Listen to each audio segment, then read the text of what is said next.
Salut et bienvenue à l'église Homme Lausanne. Je m'appelle Brandon et j'ai envie de t'accueillir pour la prédication de cette semaine. Profite bien.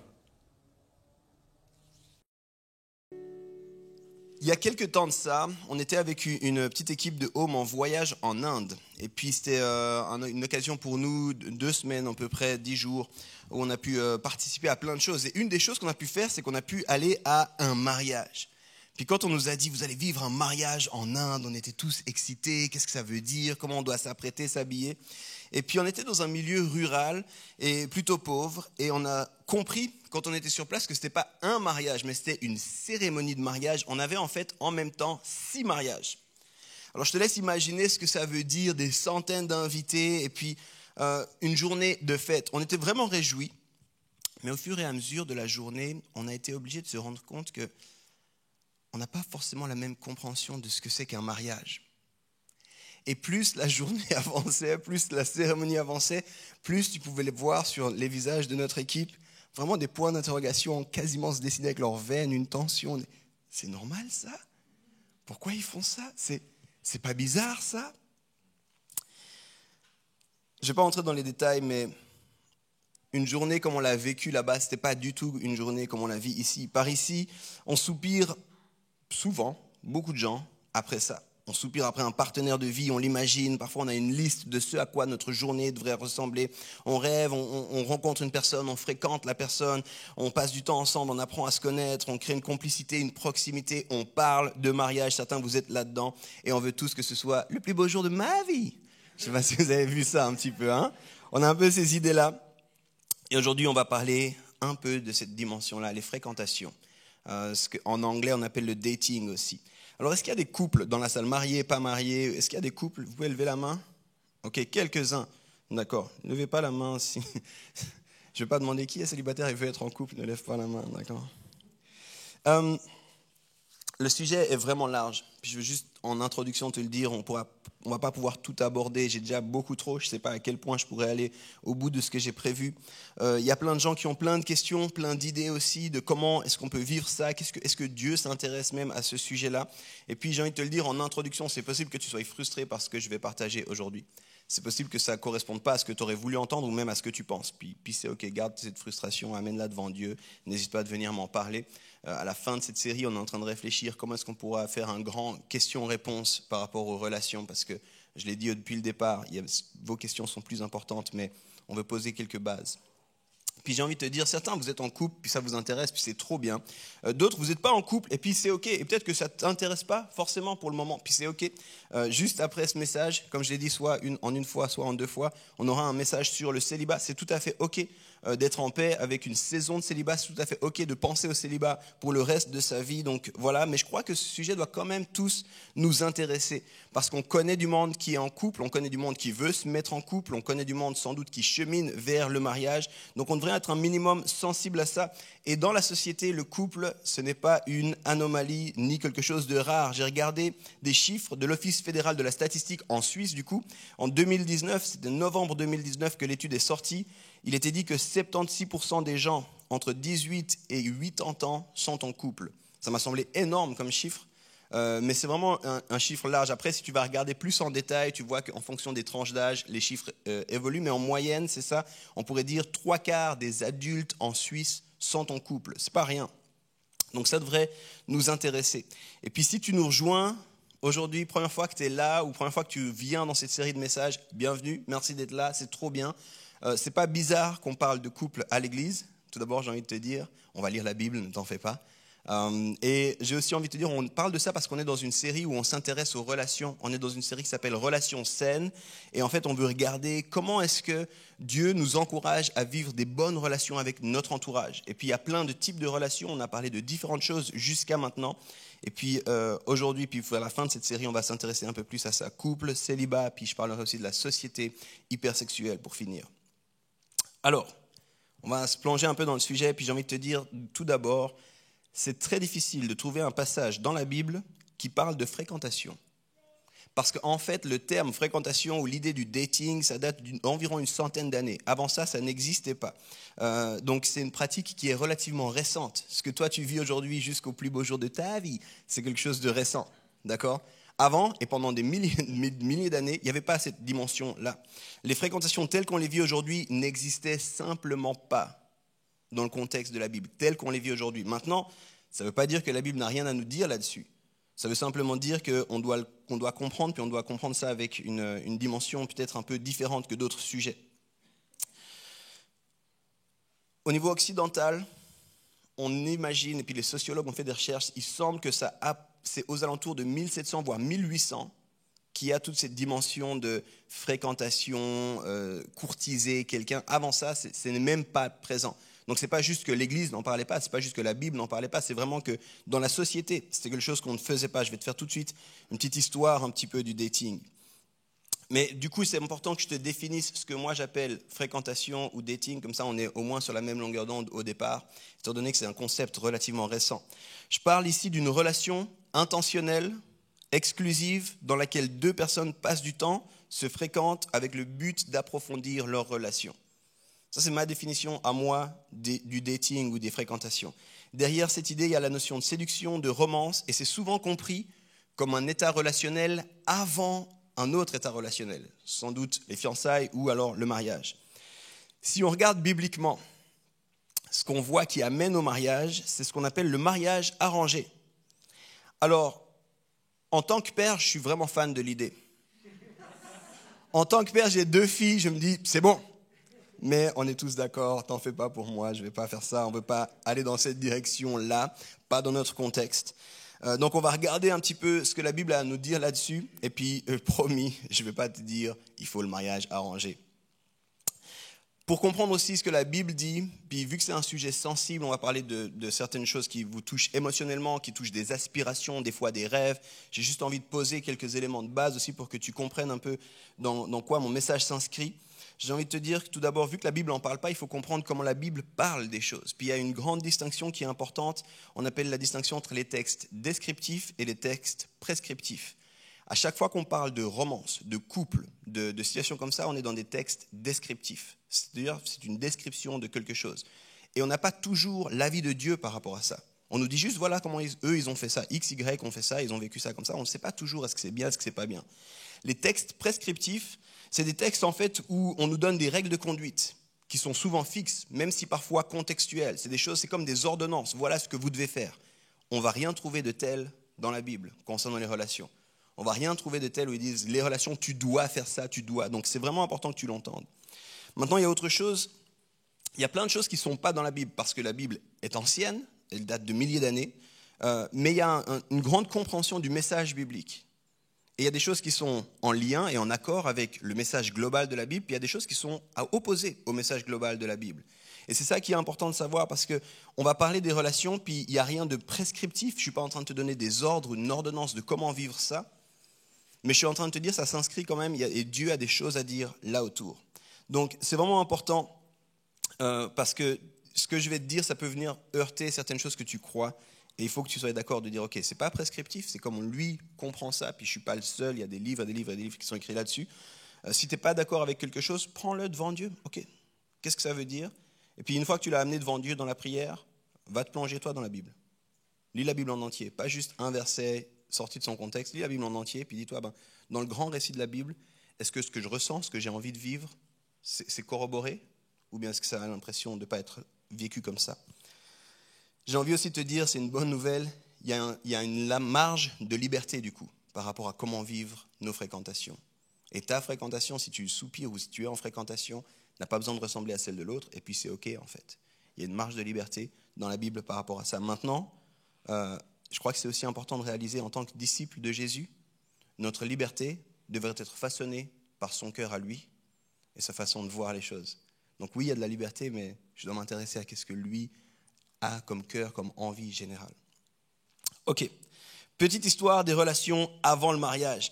Comme je te l'ai dit, durant longtemps, les mariages, c'était quelque chose d'arrangé. C'était quelque chose d'arrangé, puis souvent, ça nous dérange aujourd'hui de penser à ça. Mais il faut comprendre que derrière cette idée, il y a 2-3 éléments vraiment intéressants. Tout d'abord, ça nous rappelle que le mariage, c'est jamais, ou en tout cas pendant des années, c'était jamais juste la décision de 2 individus. Le mariage, ça allait prendre en considération de contexte, de famille, des fois même un village, des fois une profession. Et du coup, c'était jamais que 2 personnes qui choisissaient, mais il y avait tout un groupe de personnes qui étaient impliquées. Cette décision concernait les familles, concernait des fois le clan, concernait la région dans laquelle on vit, notre profession. Donc, c'est pour ça qu'il y avait aussi le mariage arrangé. C'était pas juste une pulsion émotionnelle, si vous voulez. C'est pas juste il est beau, je l'aime, ou elle est belle, elle est incroyable, je l'aime. Mais c'était aussi notre alliance, c'est ça le mariage, va impacter notre façon de vivre. Et du coup, c'est une décision qui est plus large que juste nous deux. Donc dans le mariage arrangé, il y avait cette grande réalité-là. Ensuite, au Moyen-Âge, on découvre l'ère des chevaliers notamment, l'ère de la romance, tout ce qui est le courant romantique qui arrive. Puis les mariages étaient pour une grande majorité toujours arrangés. Mais il y avait cette notion de romance, il y avait cette notion d'être un homme qui allait séduire une femme et ça a commencé à bouger vers ce qu'on appelle les fréquentations. En Europe, c'est vers la fin du Moyen-Âge qu'on voit les fréquentations, on appelle ça d'aller courtiser. Et c'était des jeunes hommes qui allaient courtiser des jeunes femmes, et les femmes faisaient savoir qu'elles étaient ouvertes à ça. Et ce qui est très intéressant, c'est que pendant longtemps, ce fait de courtiser se faisait jamais en privé. On allait courtiser, et souvent on allait courtiser sur le domaine de la famille. Donc, en d'autres termes, on courtisait sous le regard du père. Encore une fois, en tant que père, je suis là, mais c'est ça qu'on devrait faire. Viens courtiser ma fille dans mon salon. Je bois mon café, je vous regarde calmement. En anglais, le mot dating date de 1920, c'est très récent. C'est dans les années 20 qu'on a commencé à parler de ça. C'était issu du slang, en fait, c'était pas quelque chose de répandu. Et ce qu'il y a d'intéressant, c'est que, mais il y a plein de choses d'intéressantes, mais ça s'est développé dans des milieux pauvres. Parce qu'en fait, dans les milieux pauvres, on ne pouvait plus courtiser dans le domaine de la famille, parce qu'il n'y avait pas de domaine. Et en parallèle à ça, il y avait les restaurants, il y avait tout ce qui était le entertainment qui commençait à se faire. Donc du coup, c'était viens, je t'emmène au restaurant pour qu'on puisse discuter, pour qu'on puisse apprendre à se connaître. Et c'était dans cette notion-là. Et au départ, c'est très intéressant, mais les premiers termes, les premières apparitions du mot dating en anglais, c'était pas clair. Est-ce que c'est de la prostitution ou pas? C'est bizarre, mais parce qu'on disait si un homme doit payer pour être avec une femme, c'est quoi le cadre? On ne connaît pas ça en fait. Vous voyez comme c'est frais, hein. Là je parle de 1920, ça c'était il n'y a pas longtemps. Ok. Certains disent qu'aujourd'hui, on a passé depuis une quinzaine d'années, une vingtaine d'années, on a passé un nouveau cap dans les relations, notamment autour de la question du sexe. On va y revenir. Mais avant, le sexe était pensé plutôt à la fin d'une série de rendez-vous. On se voyait quelques fois, puis à la fin de cette série de rendez-vous, peut-être qu'il y aurait à avoir du sexe. Souvent, il était compris comme après le mariage. Je sais, aujourd'hui, ça semble fou, mais je vous ai dit, il y a eu un changement il y a 15-20 dernières années. Et aujourd'hui, en fait, le sexe a une toute autre place. Aujourd'hui, on ne réalise pas forcément, mais on se rencontre à une soirée, c'est un peu le cadre général dans lequel on vit, nous. Hein. On se rencontre dans une soirée, on s'apprécie physiquement, on finit par coucher ensemble, peut-être même sans se connaître le prénom, peut-être sans connaître le métier, sans connaître les hobbies. Puis si l'envie m'en dit, pourquoi pas se revoir? Mais du coup, le sexe est devenu la porte d'entrée alors qu'avant, c'était clairement la fin. Et ça a changé fondamentalement ce qui se passe. Et c'est marrant, mais même dans les chansons, dans les livres, dans les films, si tu regardes, il y a une 50aine d'années, ce n'était pas du tout comme c'est le cas aujourd'hui. Et il faut comprendre ça parce que c'est au milieu de ça qu'on se pose cette question. Comment vivre des saines fréquentations? Au milieu de cette société, au milieu de toute cette évolution très rapide concernant les fréquentations. Alors on va aller dans la Bible, dans le livre Cantique des Cantiques, je vais te l'introduire très rapidement. C'est un livre pas facile d'accès. Puis je vais essayer de ressortir 4 éléments rapidement par rapport aux fréquentations, qui sont des bons éléments, je crois. Et puis si j'ai le temps, j'ai encore envie de rajouter 2 autres points qui sont des points qui sont importants parce que c'est des questions, c'est des sujets qu'on reçoit régulièrement en tant que pasteur. Et puis à la fin, j'ai envie de pouvoir te proposer un cadre pour vivre les fréquentations. Du coup, il y a 7 éléments que j'ai envie de te donner ce matin. Tu comprends qu'il y a beaucoup de choses. Prends des notes, accroche-toi. Si jamais je n'arrive pas à tout dire, on le fera en 2 fois, ce n'est pas grave. Mais je veux juste que les choses soient très très claires. Je crois que c'est tout à fait OK de se fréquenter. Je crois que c'est une bonne chose que de se fréquenter. Je crois qu'il n'y a rien de mal à ça. Je crois qu'on doit profondément déstresser dans les églises par rapport à ça. C'est complètement OK en fait, je te l'ai dit, 75% des couples, c'est bon. Si tu as envie, si tu dis, j'aimerais bien aussi me mettre en couple, tu n'es pas bizarre, c'est OK. On doit déstresser à cet égard pour nous-mêmes, pour les autres aussi. On doit aussi déspiritualiser beaucoup de choses, ça c'est ce que j'aimerais te dire à la fin du message. Et je crois qu'il y a un cadre relationnel qui est voulu par Dieu, même si on ne parle pas directement de fréquentation dans la Bible, ou en tout cas pas dans les mots et dans les termes qu'on a aujourd'hui, je crois qu'il y a un cadre relationnel que Dieu propose, qui n'est pas prescriptif, comme je l'ai dit, mais qui nous permet de bien vivre cela. Et c'est important qu'on ne néglige pas ce que Dieu révèle à cet égard dans la Bible. Donc, Cantique des Cantiques, je vais te donner 3 passages en particulier, mais tu verras, c'est très difficile à comprendre. On va lire un petit peu ce livre ensemble, mais c'est un livre, c'est une poésie immense. Certains pensent que c'est une poésie, d'autres pensent que c'est un recueil de poésie. C'est un recueil de poésie très ancien.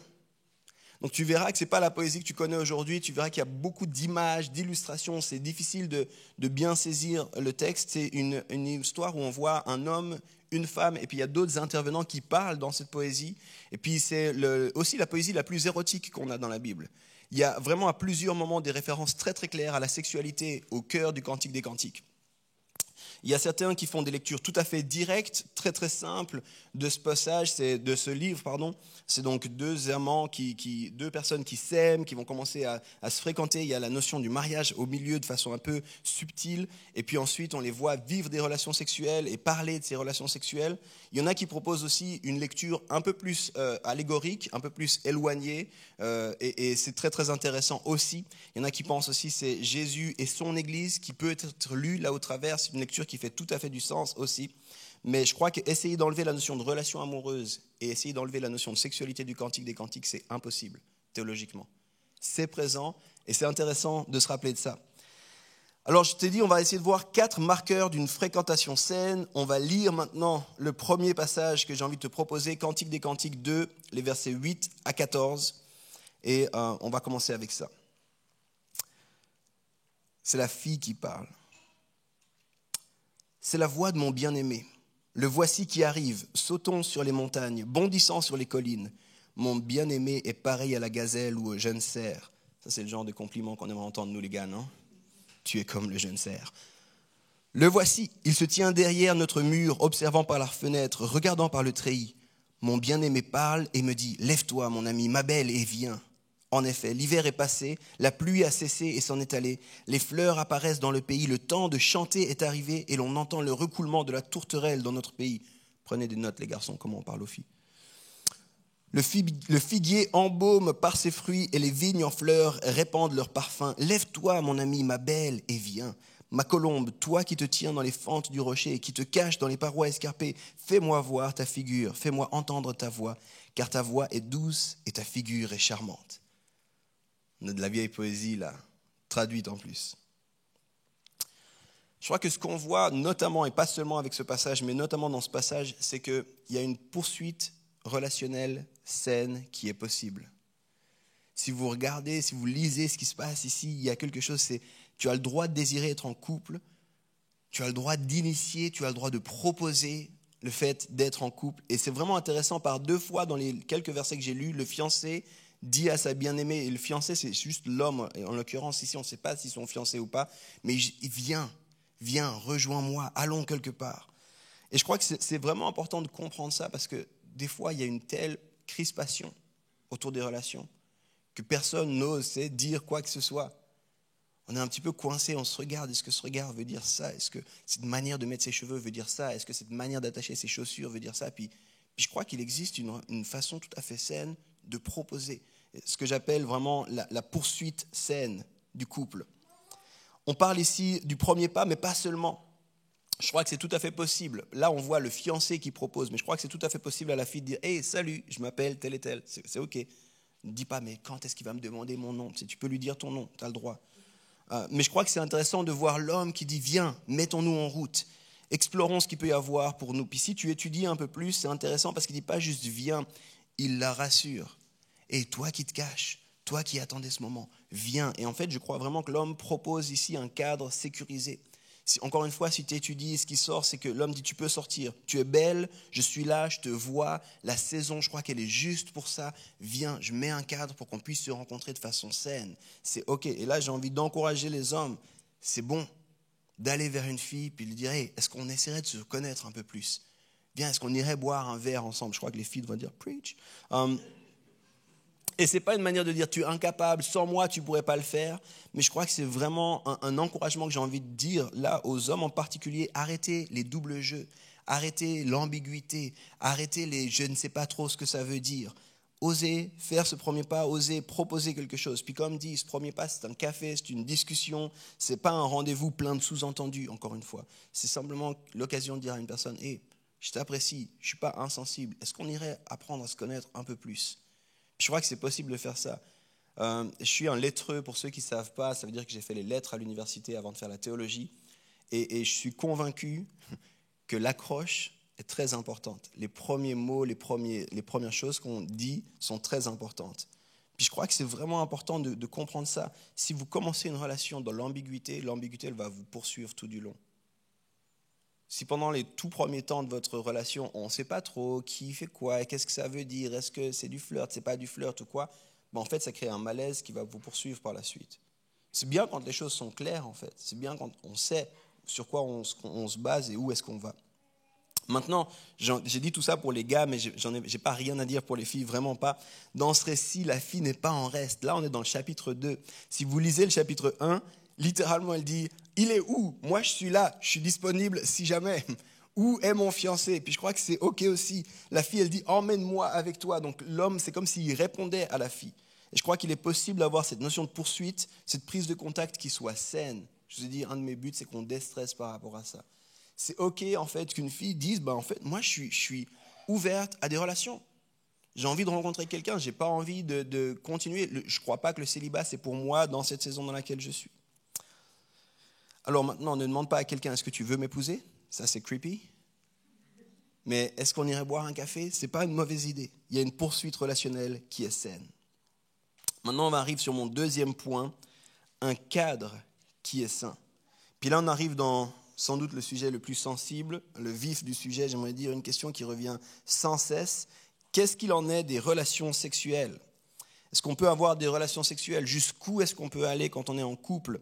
Et si on aime, et si qu'un jour on veut se marier, ça devrait suffire ? Non, on peut coucher ensemble, ça devrait être ça, n'est-ce pas ? Alors, on va lire un passage ici, Cantique 4, versets 10 à 12. Rappelle-toi ce que j'ai dit sur le descriptif, prescriptif.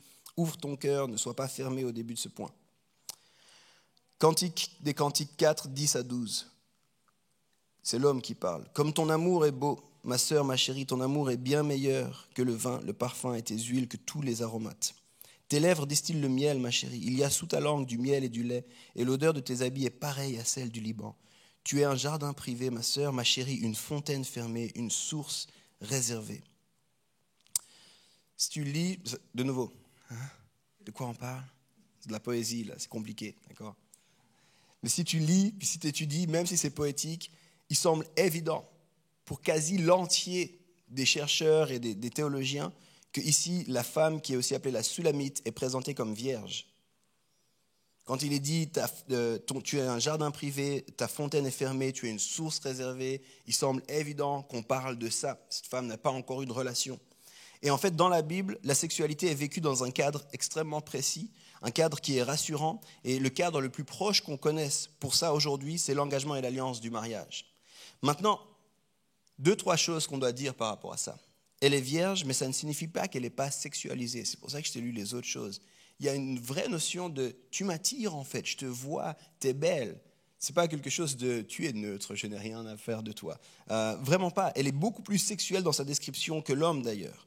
Et dans ce grand poème, il est répété à 3 reprises, c'est un élément extrêmement important, « ne réveillez pas l'amour avant qu'elle ne le veuille ou avant que ce soit l'heure ». Ça dépend des traductions. « Ne réveillez pas l'amour ». Cette idée, elle est répétée au début, Cantique des Cantiques 2, verset 7, au milieu, Cantique des Cantiques 3, verset 5, et à la fin, Cantique des Cantiques 8, verset 4. C'est la seule phrase aussi longue qui est répétée 3 fois. Et si tu connais les textes anciens, ce n'est pas comme les WhatsApp. Tu ne peux pas mettre en gras, tu ne peux pas souligner, tu ne peux pas mettre en italique. Et la répétition, c'était la manière de souligner l'importance de quelque chose. Et à 3 reprises, c'est les amis de la fille qui disent « ne réveillez pas l'amour avant qu'elle ne le veuille » ou alors « ne réveillez pas l'amour avant que ce soit l'heure ». Et je crois que c'est vraiment important de comprendre ici, même au cœur de ce livre qui est sans doute le plus érotique de toute la Bible, il semble qu'il y ait un cadre pour la sexualité. Il semble que cette sexualité, elle ne se vit pas n'importe comment, comme on veut, où on veut, quand on veut. Et je crois que c'est important qu'on le réalise. On est des êtres sexuels et la sexualité, c'est magnifique. C'est pas fou que tu aies des désirs. C'est complètement OK. C'est pas malsain, c'est pas impur que de désirer sexuellement une personne que tu fréquentes en ce moment, une personne avec qui tu as envie d'aller dans une certaine direction. Il n'y a rien de mal à ça. Maintenant, le récit biblique, large, pas seulement celui-ci, nous montre qu'il y a un cadre pour vivre cette sexualité.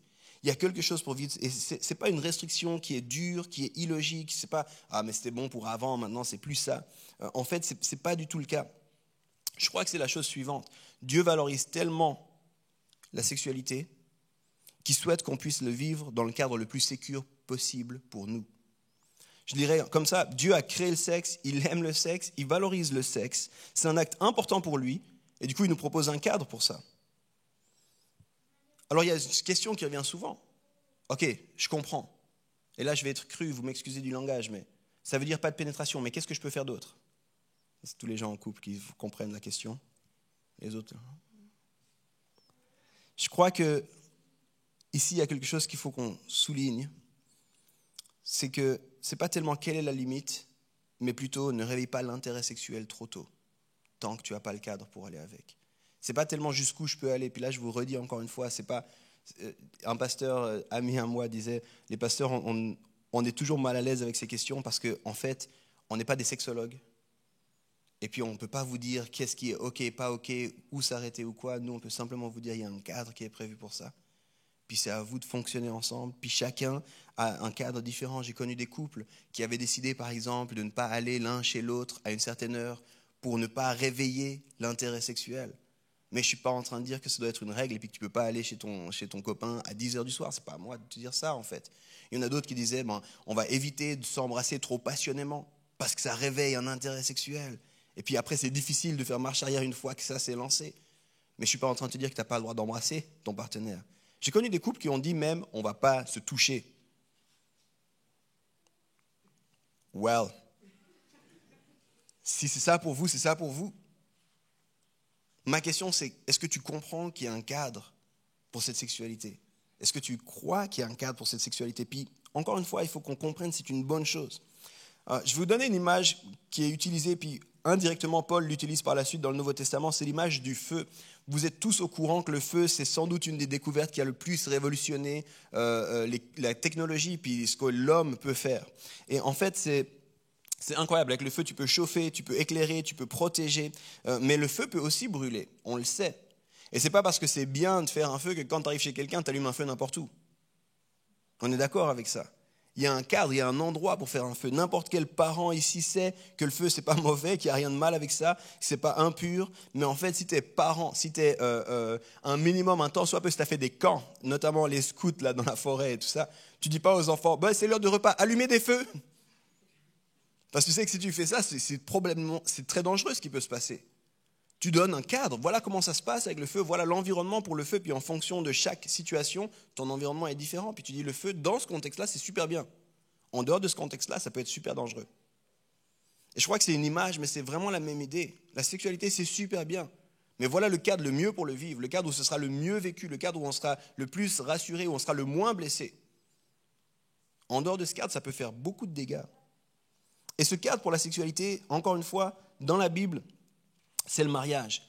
Pas le mariage nécessairement dans les termes qu'on a aujourd'hui, c'est aussi une institution qui a évolué dans le temps, c'est sûr. Mais si tu réécoutes, on a parlé de ça dans cette série, le premier mariage, il est institué entre Adam et Ève. Puis le mariage, c'est en fait une alliance, c'est un engagement à vie devant des autorités publiques, des autorités en tant que famille, communauté, témoins, des autorités spirituelles aussi. Et on s'engage l'un envers l'autre. Et ce cadre donne la sécurité nécessaire afin de vivre au mieux l'acte le plus intime qui soit. Et c'est bon d'avoir cette sécurité-là, même si ça ne protège pas complètement de tout. Puis il y a aussi des gens qui vivent des choses très difficiles dans leur sexualité, dans le mariage. Ce n'est pas pour autant que c'est une mauvaise chose que d'avoir ce cadre. Encore une fois, ne réveillez pas l'amour avant qu'il soit venu. C'est répété 3 fois dans ce texte-là. Et dans la Bible, il est parlé de péché sexuel. En grec, dans le Nouveau Testament, l'expression qui revient le plus, c'est porneia, qui est utilisée pour traduire immoralité sexuelle souvent. Dans certaines traductions, c'est aussi compris, notamment compris ou sous-entendu que c'est aussi la sexualité avant ou hors du mariage qui pourrait être comprise là-dedans. C'est difficile de dire si on doit comprendre à chaque fois que ce pornéa arrive comme l'acte, je crois que non. Mais je crois que c'est intéressant de l'entendre, que ça comprend aussi ça, et que Paul, par la suite, dans le Nouveau Testament, en parle aussi beaucoup. Et je crois qu'on ne peut pas prétendre que Dieu n'aime pas la sexualité, mais on ne peut pas prétendre non plus que Dieu n'a pas un cadre pour la sexualité. Encore une fois, si tu lis le récit biblique dans son ensemble, c'est impossible. Et puis ce cadre, encore une fois, je t'aime fort, mais il ne dépend pas de ton ressenti, de tes pulsions, ni de tes émotions. Et c'est ça qui est beau, notamment dans la question du mariage. C'est que ce cadre du mariage doit dépasser ça. Aujourd'hui, on vit un peu dans la société pornéa, je vais en reparler à la fin de cette série, mais aujourd'hui, en gros, c'est le sexe comme tu veux, quand tu veux, où tu veux, sans aucun cadre. Et je crois que c'est une des choses qui a fait le plus de mal aux individus et aux relations aussi. Parce que le sexe, c'est la chose, encore une fois, la plus intime, la plus belle qu'on peut vivre en tant que couple. Alors, je vais m'arrêter là, mais simplement vous rappeler ce deuxième point, ne réveillez pas l'amour avant qu'il soit temps. Troisième point, on ne va pas lire ici un passage, on va avancer un peu plus vite, mais si tu relis le Cantique des Cantiques en entier, tu vas voir, il y a un gars, il y a une fille, on les a entendus les deux parler, mais il y a aussi un groupe d'amis, il y a aussi une communauté, il y a aussi ton gang, si tu veux.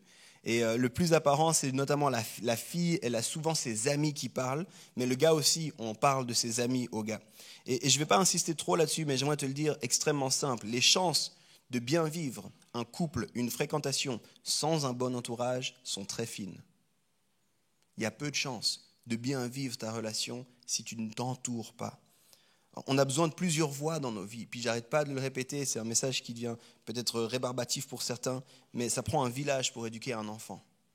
Puis tu as besoin d'un village en tant que couple. Tu as besoin de gens qui te disent, puis je te l'ai dit dans les mariages arrangés, puis dans l'histoire du mariage, puis des fréquentations, c'est ce qu'on voyait, il y avait un regard là-dessus. Je vous pose cette question-là, une petite illustration pour détendre un petit peu l'atmosphère. Je parlais de sexe quand même. Combien de fois vous avez connu cette situation où un ami ou une amie que vous avez, vous riez ensemble, vous aimez passer du temps ensemble, vous chillez ensemble, comme disent les jeunes, et subitement, cette personne se met en couple. Et d'un coup, c'est comme si elle disparaît. On ne l'entend plus, on ne la voit plus. Bien sûr, on voit des posts sur les réseaux sociaux, toujours avec son ou sa chérie, mais nous, on n'est plus en lien. C'est comme si la personne entrait en hibernation, en fait. Et malheureusement, souvent, il se passe un scénario le même, c'est que la personne réapparaît un jour, comme par magie. Et alors là, il y a deux possibilités. Soit la personne se dit « Ah, ça n'a pas marché. Quel 3 petits points ?» Parce que souvent, quand ça n'a pas marché, ce n'est pas des mots jolis qu'on utilise, mais plutôt des mots d'oiseau. Ou alors la personne revient après quelques mois, 8 mois, 1 an, 3 ans. « Et c'est magnifique ce que je vis. Je suis désolé, j'étais un petit peu absent ces derniers temps, mais tu veux être mon témoin ?» Et toi, tu dis, mais ça fait 1 année et demie que je ne te connais pas. J'ai vu 2 fois ton ami ou ta copine. Comment je peux me positionner par rapport à votre couple ? J'en sais rien, en fait. Et je crois qu'on doit réapprendre à ne pas fréquenter de façon isolée. Les deux qui sont concernés par la fréquentation sont les deux qui doivent tenir, puis c'est eux, c'est entre leurs mains, c'est leur responsabilité, leur couple. Mais je crois qu'on doit s'entourer, je crois qu'on doit demander l'avis de gens bienveillants autour de nous, de gens qui nous connaissent, de gens qui savent nos passions, comment est-ce qu'on fonctionne, puis qui seront capables, puis on doit s'ouvrir à ça. Le problème, c'est qu'on ne veut pas trop s'ouvrir sur notre couple. On ne veut pas dire ce qui va bien et encore moins ce qui va moins bien. On ne veut pas dire nos questions, nos doutes. Et on s'isole, puis on vit nos relations, puis personne n'a le droit de parler dans nos vies. Puis on revient en disant « réjouis-toi » ou bien « souffre avec moi ». Mais on ne laisse pas des gens parler. Puis je crois que c'est vraiment important que dans cette histoire, on voit régulièrement comme cette troisième voix, les amis qui disent aussi un truc. « Hé, attendez un petit peu. Hé, regardez, faites comme ça. Hé, l'oublie pas. » Puis c'est important d'avoir ça. Alors je te le dirais comme ça, si tu es en couple, à quel point tu invites des gens à parler dans votre vie de couple ? À quel point vous vous ouvrez en tant que couple à d'autres personnes ? Puis c'est à toi de réfléchir, c'est qui ces gens ? Je ne te demande pas de le faire sur les réseaux sociaux, encore une fois. Tu sais. Petit sondage Instagram ce matin. Qu'est-ce que vous pensez ? Non, fais pas ça.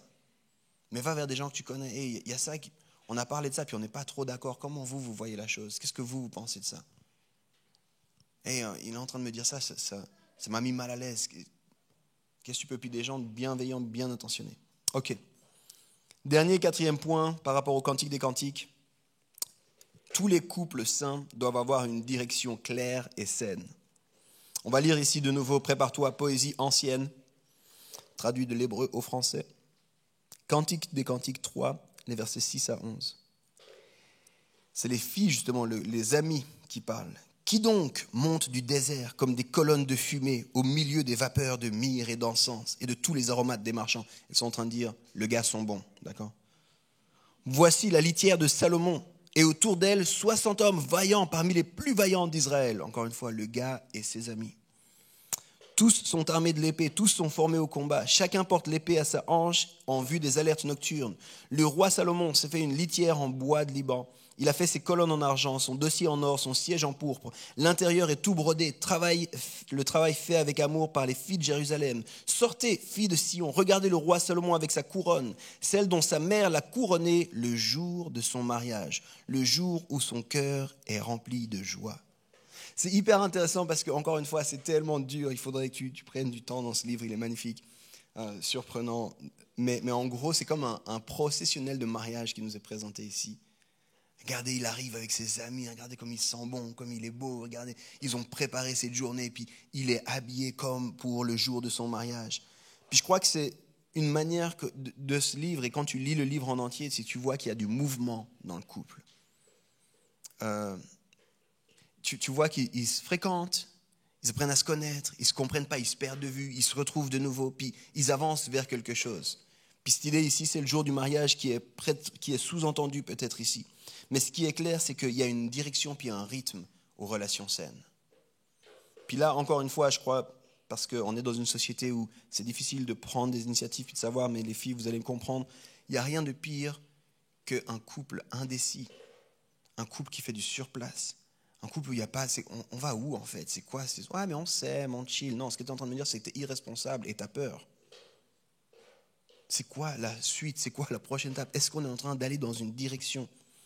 Je suis convaincu de la chose suivante. Toutes les relations saines avancent soit en direction, soit s'éloignent du mariage. Toutes les fréquentations saines vont soit en direction du mariage, soit elles s'éloignent du mariage. Puis c'est parce qu'il y a une direction qu'on peut se positionner, nous, en tant qu'individus.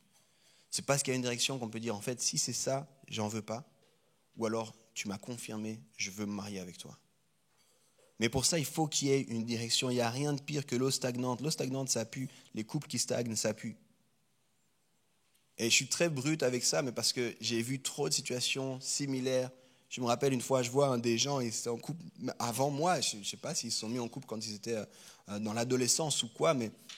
Les gens vont me dire, ouais, ça fait... Je les vois, je dis, ah, trop bien, comment ça va? Mais ça va, ça fait 8 ans qu'on se fréquente maintenant. Je dis, 8 ans, incroyable, félicitations. C'est quoi la prochaine étape? Bon, on va voir, tranquille. Ça fait 8 ans que tu vois tranquille. Après 8 ans, il faudrait quand même commencer à se positionner un peu. Non, mais tu vois, calme, on s'apprécie. Non, vous avez peur. Vous ne mettez pas de sens et pas de direction à votre couple. C'est pas bon. Alors, j'ai peur aussi quand les gens me disent, on a bu un café ensemble, c'est sûr, c'est le bon. Mais je crois qu'il y a un entre-deux à trouver. Et encore une fois, il y a de la liberté dans cet entre-deux. Ce n'est pas prescriptif ce que je suis en train de dire là, mais il y a un entre-deux. Et puis je crois que la bonne question à te poser, si tu es en couple, c'est est-ce que mon couple a un rythme et va quelque part? Est-ce qu'avec mon partenaire, on fait que de chiller et puis de regarder des séries Netflix? Ou est-ce qu'on est en train de construire en direction de quelque chose qui fait du sens? Est-ce qu'on tourne en rond? C'est aussi ça l'entourage. Combien de fois ça m'est arrivé de dire à des gens, mais vous avez toujours les mêmes problèmes. Ça fait 3 ans que vous avez les mêmes problèmes. Au bout d'un temps, quand il y a toujours le même problème dans ta vie, il faut se poser la question si ce n'est pas toi le problème. Qu'est-ce que vous mettez en place pour sortir de ça? Il y a une dynamique qui doit changer, vous devez avancer. Maintenant, encore une fois, le mariage, ce n'est pas le but de la vie. On va parler du célibat, puis c'est extrêmement important, puis c'est extrêmement beau. C'est une bénédiction aussi, le célibat, tout comme le mariage. Donc je ne crois pas qu'on doit tous poursuivre le but du mariage. Mais je te le dirais comme ça, si tu ne veux pas te marier, alors ne fréquente pas. Si tu dis, je ne suis pas sûr, je crois que ce n'est pas le temps pour moi, alors ne te mets pas en couple. Ça ne sert à rien de te mettre en couple si tu n'as pas un but qui ressemble à quelque chose qui s'appelle le mariage. On devrait fréquenter avec un but et les couples devraient aller vers quelque chose. Je vais m'arrêter ici avec ces 4 clés. Je vais finir avec quelques éléments que j'ai envie d'adresser rapidement sur le sujet des fréquentations. Mais je vais vous rappeler ces 4 clés. Je pense qu'elles se trouvent et puis vous pouvez les découvrir si vous lisez puis vous étudiez Cantique des Cantiques. Les 4 clés sont les suivantes. Une saine poursuite, un cadre sain pour vivre le couple, une communauté saine et une direction saine. Je crois que c'est 4 éléments qu'on peut prendre de la Bible de façon descriptive, pas prescriptive, mais qui peut nous aider à fonctionner en tant que couple. Et encore une fois, je te le dis si tu es en couple, je te le dis si tu penses être en couple, mais je te le dis si tu n'es pas en couple, mais tu as des amis qui sont en couple. C'est aussi une manière d'être un bon entourage, de poser la question, mais comment vous vivez ça? Où est-ce que vous en êtes avec ça? Maintenant, 2-3 éléments que j'ai envie de rajouter. Parce qu'on vit dans une ère, j'en ai parlé un petit peu, puis je vais en parler, mais plus largement, pas seulement pour le couple, cette société un petit peu où les relations ont été complètement redéfinies. Je crois qu'il faut qu'on en arrête, et surtout dans l'église, puis là je mets ma casquette de pasteur, il faut qu'on arrête avec le flirt. Il n'y a pas beaucoup d'amen en ce moment. Il faut arrêter avec cette pratique malsaine du flirt, de l'ambiguïté, de la séduction, de on ne sait pas trop, de jeu de se plaire, il faut arrêter là. C'est pas bon, vous êtes en train de faire du mal émotionnel, et si c'est pas à vous que vous faites du mal à d'autres émotionnellement, en vivant ce genre de choses-là. Donc il faut arrêter avec ça. On vit dans une ère où les relations font peur, l'engagement fait peur, j'en ai parlé avant, puis les gens veulent l'excitation des relations sans le prix et le sacrifice de la relation. Vous comprenez? Parce que c'est quand même, c'est pas désagréable de savoir complet. C'est pas désagréable de savoir qu'on ne laisse pas les autres indifférents. Donc ça, on veut un petit peu l'excitation de ça, mais on ne veut pas le prix et le sacrifice de la relation. Et du coup, on met en place des jeux qui sont vraiment mauvais. Quand je parle de flirt, je parle de tous ces gens qui fréquentent mal ou qui fréquentent pour les mauvaises raisons. Je parle des gens qui sont justement ambigus. Je n'ai pas arrêté de parler de ce mot ce matin, mais des gens qui, tu ne sais pas trop, des jeux de séduction, des trucs, tu sais. Typiquement, si tu es un gars et tu écris à une fille célibataire à 22h30, ça va? C'est bizarre. Ne fais pas ça. C'est pas une heure, qu'est-ce que tu es en train de dire, de sous-entendre, arrête, ne fais pas ça.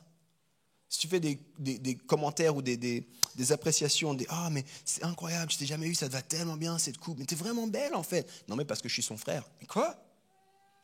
Dis pas ces choses-là.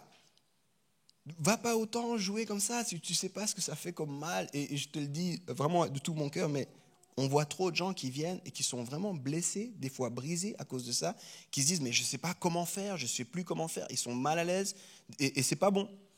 Alors, quelques points par rapport à ça. Ne fréquente pas pour faire comme les autres. Il y a une pression des pairs, il y a quelque chose qui se passe, tu vois que les autres se mettent en couple, tu te dis mais aussi les gens te font des fois flipper, des fois c'est ta propre famille, l'horloge biologique, c'est un mythe comme ça, des trucs, mais si tu ne te mets pas tout de suite en couple, qu'est-ce qui va se passer, attention, ne fréquente pas juste pour la pression des autres. Je comprends, il y a une pression, on vit dans une société qui n'est pas facile par rapport à ça, je l'ai dit au départ, statistiquement, 3/4 des adultes sont en couple, mais ça ne veut pas dire que tu dois être en couple. Ça ne veut pas dire que maintenant tu dois être en couple. Et il ne faut pas fréquenter juste parce que les autres fréquentent. Ça peut te mettre une pression, mais ne te lance pas dans un couple pour les mauvaises raisons. On ne fréquente pas parce qu'on a des papillons dans le ventre. Tu sais, d'autres moments où on a des papillons dans le ventre, c'est quand on a mal mangé aussi.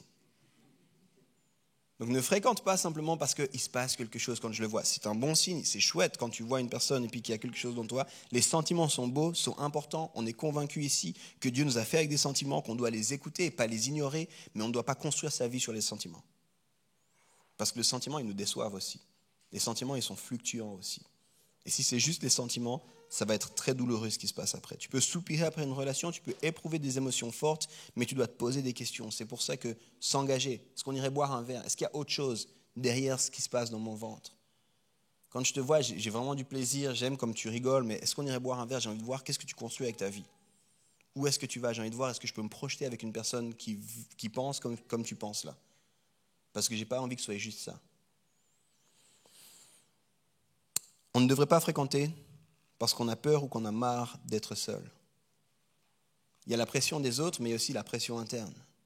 Des fois, tu dis, mais jusqu'à quand? Et je ne veux pas être insensible. Je sais que ce n'est pas facile, notamment quand dans nos cœurs, on veut être en couple. J'ai vraiment conscience de ça. Mais on ne devrait pas fréquenter parce qu'on se sent seul uniquement. Je vais le dire comme ça. Au cœur, 2 choses que je veux dire par rapport à ça, je ne vais pas m'étendre. Mais au cœur du christianisme, il y a cette réalité que notre valeur est dans le fait que Dieu nous a créés. Et lui veut être en relation avec nous. Puis cette relation, c'est la relation que j'appelle aussi verticale, c'est la relation la plus importante. Et en fait, tu n'es jamais seul. C'est ce que Believe nous a dit aussi, parce que Jésus nous a fait cette promesse de ne jamais nous laisser seuls. Donc c'est un sentiment, c'est des fois, mais j'aimerais partager ma vie avec quelqu'un, c'est tout à fait légitime, c'est beau. Mais tu ne devrais pas essayer de mettre ça dans le contexte de ton couple. Parce que si tu fais ça, la première des choses qui se passe, c'est que tu vas mettre une pression folle à ton partenaire. Ton partenaire, il doit absolument combler tout ce qui manque chez toi. Et j'ai envie de te dire, aucun partenaire ne sera capable de faire ça. Donc si tu vis si tu vis cette situation, tu te dis, ah mais j'aimerais bien, ok, c'est bon, mais ne te mets pas en couple par rapport à ça. Je crois en fait, si tu ressens ça, et je l'ai vu parmi des gens, on a marié beaucoup de gens, on a accompagné encore plus de couples. Si tu ressens ça, je crois qu'il faut que tu deals avec cette solitude et que tu fasses la paix avec cette solitude avant de te mettre en couple en fait. Il ne faut pas que tu espères que ton couple va entre guillemets soigner ça. Il faut que tu fasses la paix et que tu deals avec cette solitude avant de te mettre en couple. Pour que quand tu arrives vers quelqu'un, tu puisses lui dire, hey, je suis content, on va pouvoir courir ensemble. Et pas, s'il te plaît, sauve-moi de ma solitude. On ne devrait pas fréquenter pour avoir des enfants. Je le dis, puis je reviens sur cette notion de horloge biologique, puis honnêtement, je ne veux vraiment pas minimiser à quel point ça peut être un fardeau. Si tu as pensé depuis que tu es jeune, tu t'es toujours imaginé parent, et puis tu rêves de ça, puis tu as envie de ça, c'est trop bien. Mais il y a plein de choses qu'on pourrait dire par rapport à ça. La première des choses, c'est que même d'être en couple et même d'être marié ne veut pas dire forcément avoir des enfants. Je connais des couples qui n'ont pas d'enfants. Je connais des couples pour qui ça a été très très dur d'être enfant, puis encore une fois, tu amènes une pression insurmontable dans ton couple si le but c'est ça. Et puis, j'en ai déjà parlé, mais je crois que le célibat est une bénédiction. Puis je crois que la parenté, on y est tous appelés, mais pas forcément la parenté naturelle ou physique. Il existe une parenté spirituelle dans la Bible aussi. Donc, déstress, souffle un coup. Si tu as envie d'enfant, remets ça à Dieu. Je ne minimise pas à quel point ça peut être un fardeau, mais ne te mets pas en couple pour ça. Et encore une fois, au risque de me répéter, je vais te donner une citation ici, mais on fréquente si et uniquement si on considère le mariage. On fréquente en but de quelque chose, on fréquente en but d'une construction commune. On ne fréquente pas pour les émotions, pour le plaisir, pour ne pas voyager seul, pour avoir un +1 au mariage. Non. On fréquente parce qu'on veut construire quelque chose avec l'autre. On fréquente pour découvrir, pour apprendre, pour célébrer ce que Dieu fait dans la vie de l'autre. Et on fréquente avec cette idée-là, je veux me donner pour voir l'autre devenir la meilleure version de lui-même. Je veux me donner parce que je crois dans sa vie, puis je crois que dans la perspective chrétienne, ce type de relation s'appelle le mariage. Tim Keller a dit la chose suivante, c'est une traduction de l'anglais, parce que son livre que moi je l'ai est en anglais sur le mariage, la signification du mariage. Il dit, voilà ce que signifie tomber amoureux dans la vision chrétienne du mariage. C'est regarder à quelqu'un et voir un aperçu de ce que Dieu est en train de faire et dire, je vois que Dieu t'appelle à être cela et ça m'interpelle. Je veux faire partie de ce projet, je veux être partenaire avec toi et Dieu dans ce processus qui t'emmène jusqu'à son trône. Et une fois qu'on y sera, j'ai envie de t'admirer et pouvoir dire, j'ai toujours su que tu pouvais être cela. J'ai eu des aperçus sur terre, mais maintenant, je peux t'admirer. Et ça, c'est quelque chose, les amis, c'est fréquenter avec une perspective d'éternité. Fréquenter en disant, hey, je vois que c'est incroyable, Dieu est en train de faire quelque chose au travers de toi, puis tu sais quoi, j'ai envie d'être là, puis j'ai envie de tout donner ce que je peux pour te voir devenir cette personne. Puis quand on sera dans l'éternité, c'est pas, on sera toi et moi amoureux devant le plus beau des couchers de soleil, non. On sera devant son trône. Puis je pourrais regarder puis dire, encore plus beau que ce que j'avais pensé. Magnifique. Et ça, c'est le but. Fréquenter avec une perspective d'éternité. J'aimerais aussi tuer quelques mythes qui ont la vie dure dans les églises. Rapidement, tue l'idée de ton âme sœur. C'est pas biblique. L'âme sœur, la définition, la compréhension de l'âme sœur, c'est même anti-biblique. Si tu te demandes d'où est-ce que ça vient, encore une fois, les études. À chaque fois que tu vas dans des trucs d'études, tu vois qu'il y a différentes sources, mais grosso modo, assez largement, on croit que ça vient de Platon, notamment dans le banquet, où Platon, dans le banquet, c'est grosso modo 4 siècles avant Jésus-Christ, proposait que les individus naissaient avec les deux sexes, collés, et puis qu'en fait, ils ont été séparés. Et puis de ça est née l'idée qu'il faut que tu retrouves ton âme sœur, la personne avec qui tu étais collé, si tu veux, avant. Et ça, c'est une des origines, mais sans doute l'origine la plus solide pour le mythe de l'âme sœur. Dans la Bible, il n'y a pas d'âme sœur. Et d'ailleurs, si tu crois à la théorie de l'âme sœur, il y a un problème avec la souveraineté de Dieu.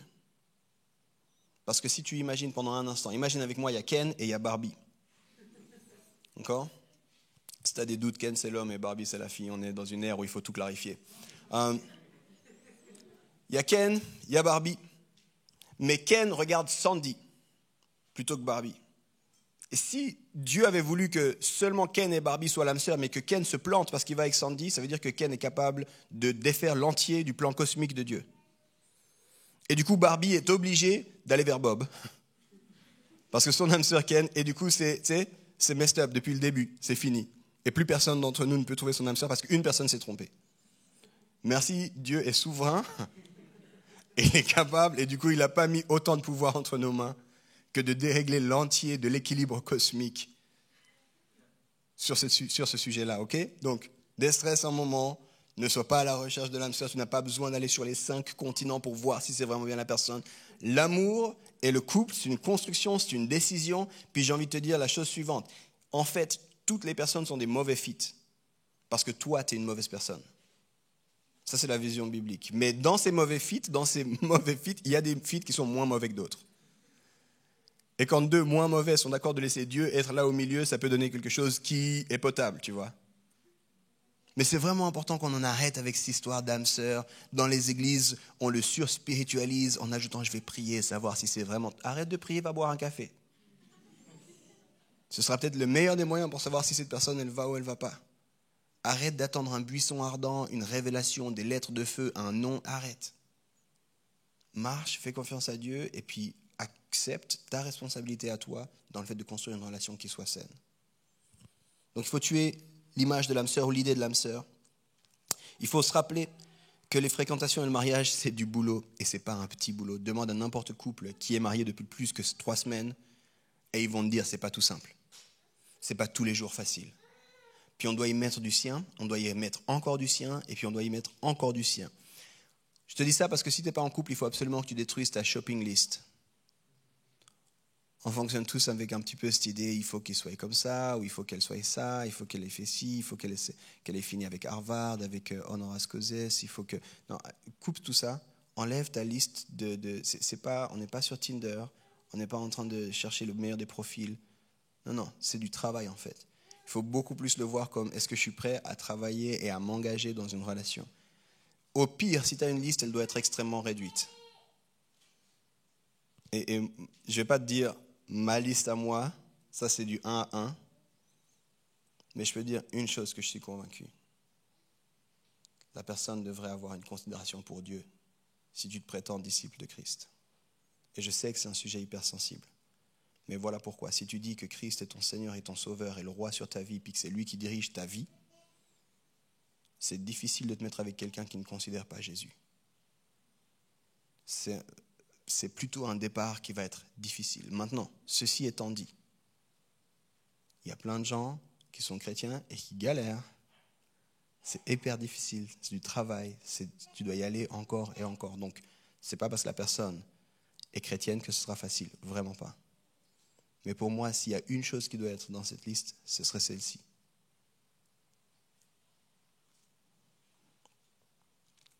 Enlève cette idée que être en couple, c'est le bonheur.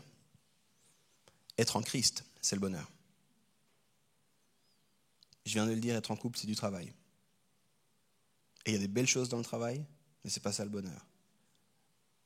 Et les vrais couples font ressortir le meilleur et le pire. C'est fou comme j'ai plus de peine à m'accepter et à m'aimer depuis que je suis en couple. Parce que j'ai vu des phases de moi-même, des facettes de moi-même que je ne pensais pas possible, pas capable, au travers de ma relation. Donc, ne te mets pas en couple pour avoir des belles photos Instagram.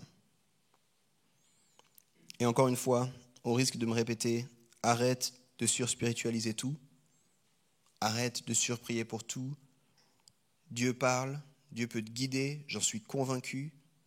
Mais en fait, si tu veux te mettre en couple, il faut être social. Pas spirituel. Ce n'est pas ta spiritualité et ta vie de prière qui va t'emmener quelqu'un, c'est ta capacité à rentrer de façon saine en relation avec les gens. Ok. On arrive à la fin, vous êtes prêts? J'espère que vous avez pris des notes.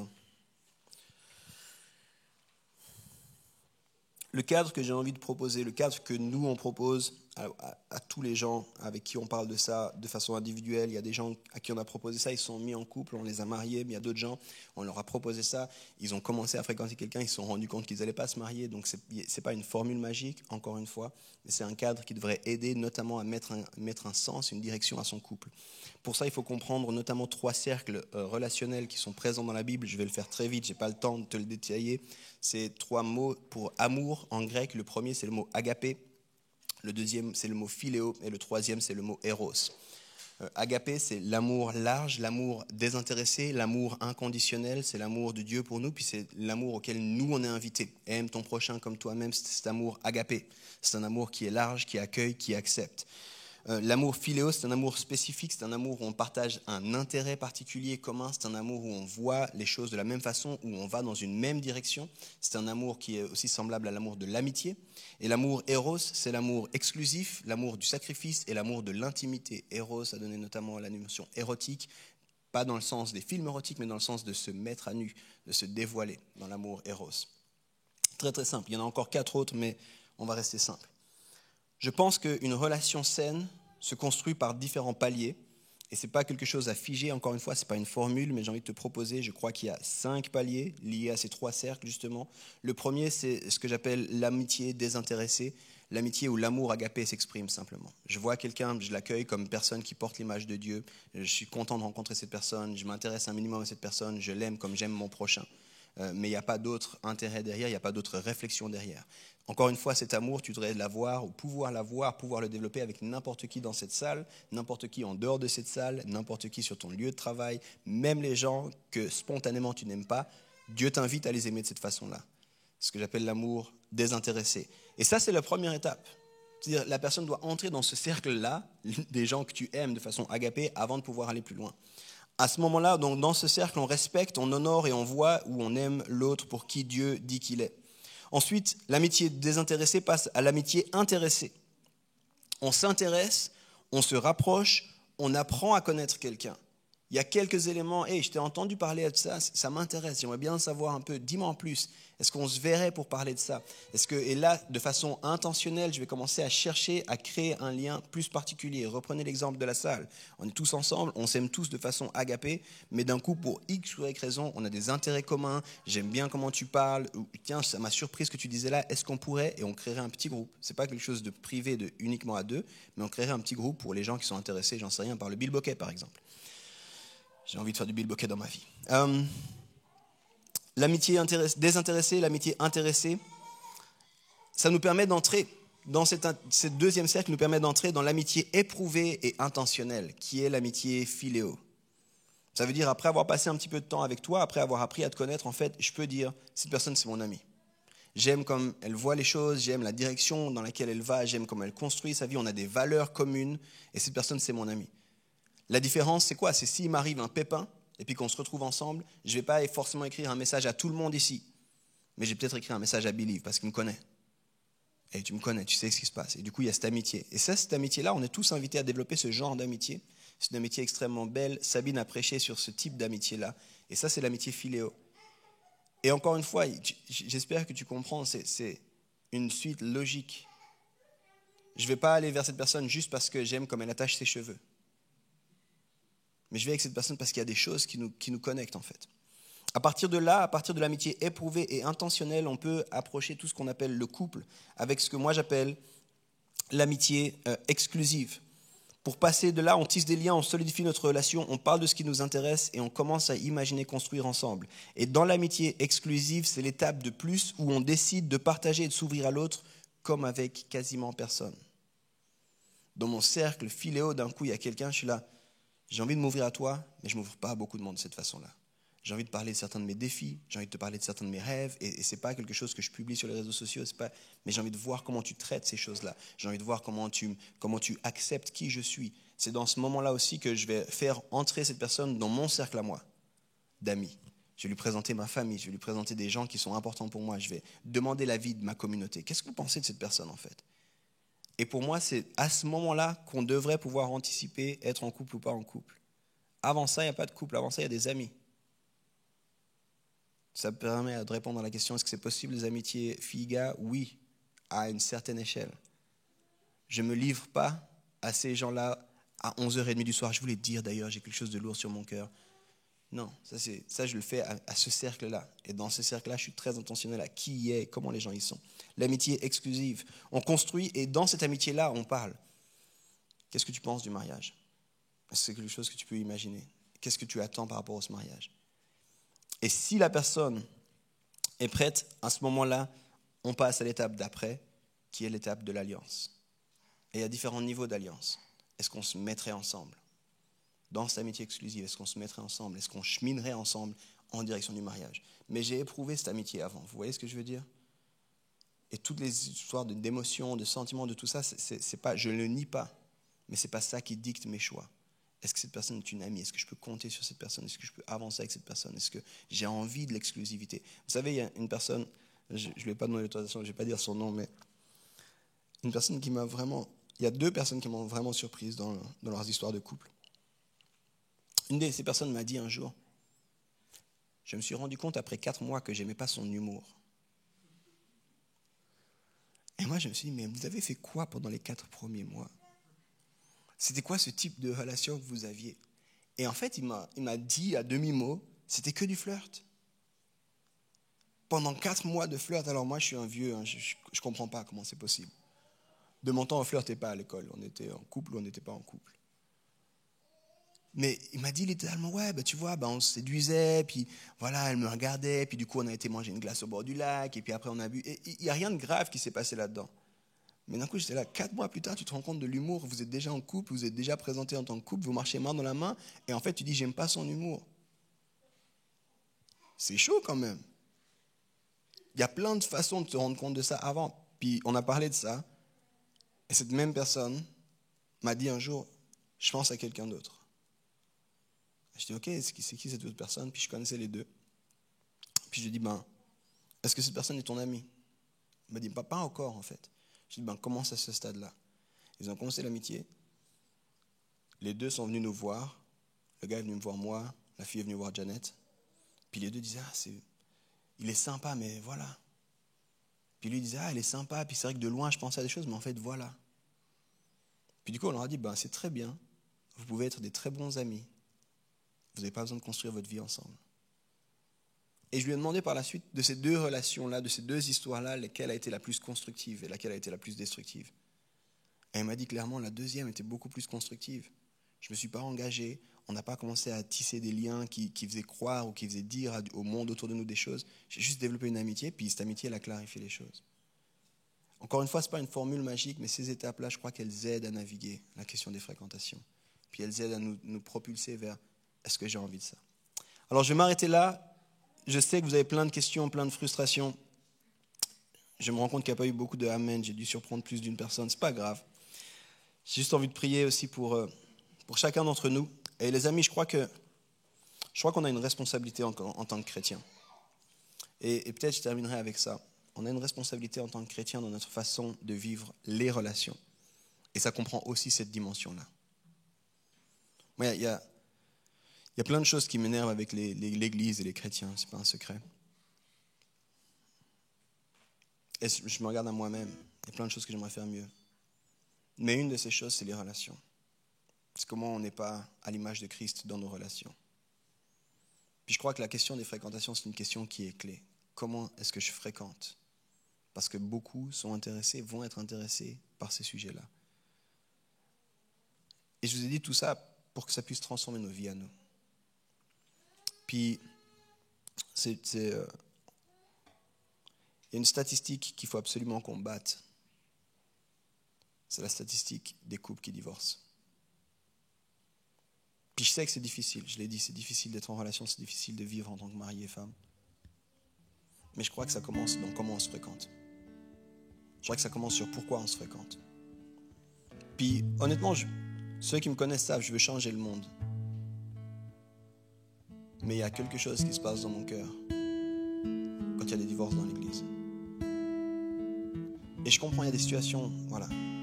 Mais quand je vois que dans l'église et à l'extérieur de l'église, il y a quasiment le même taux de divorce, il y a quelque chose qui brise mon cœur.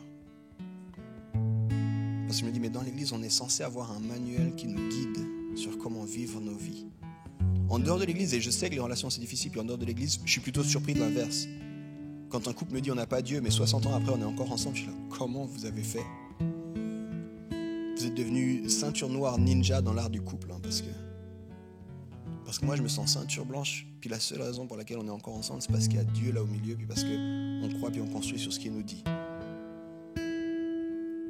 Puis si on parle de ces relations, c'est parce que vraiment on a envie de voir des couples, puis on a envie de chérir, puis il y en a plusieurs, vous êtes en couple, vous savez qu'on chérit ça. Quand des gens viennent me dire, hey, on s'est mis ensemble, on est les premiers en tant que pasteur, on dire c'est trop bien, comment ça va, comment vous vivez ça, puis on est les premiers à vous poser ces questions. Est-ce qu'il y a du monde qui vous entoure dans votre marche? Est-ce que vous avez des voix dans votre vie? On ne veut pas nous être cette voix, mais est-ce que vous avez des voix dans votre vie? Est-ce que vous avez mis un cadre qui est sécure pour votre couple? Est-ce que vous pensez ou considérez au moins le mariage? Je ne suis pas en train de dire l'année prochaine, mais je suis en train de dire est-ce que c'est dans un coin de votre tête cette idée du mariage ou pas? Puis on vous pousse toujours parce que ça c'est ce qu'on croit des fréquentations. Puis moi j'ai bon espoir. Cette année il y a, je ne vais pas dire de bêtises, mais je crois 7 ou 8 couples qui se marient à Home. 4 directement que nous on s'occupe, mais d'autres qu'on accompagne qui se marient aussi, qui se marient entre différentes églises, qui ne sont pas toujours dans ce pays même. Puis moi je crois qu'on va continuer à avoir des mariages. Puis pour avoir des mariages, il faut des couples qui se mettent ensemble. Puis je suis convaincu, puis je sais qu'il y a des gens ici qui sont en train de vivre une saison de célibat, puis qui soupirent après autre chose. Puis c'est ok que vous soupiriez après autre chose. Puis mais vivez-le bien. Vivez-le bien. C'est ok que vous ayez envie de vous mettre en couple, mais faites-le bien. Parce que Dieu donne un cadre pour ça. Et merci d'avoir passé ce temps avec nous. J'espère que tu as bien profité de ce temps de prédication. Si tu aimerais plus d'informations sur notre Église, tu peux nous retrouver sur les réseaux sociaux ou bien sur notre site internet églisehome.com. Je te souhaite une très bonne semaine et à bientôt.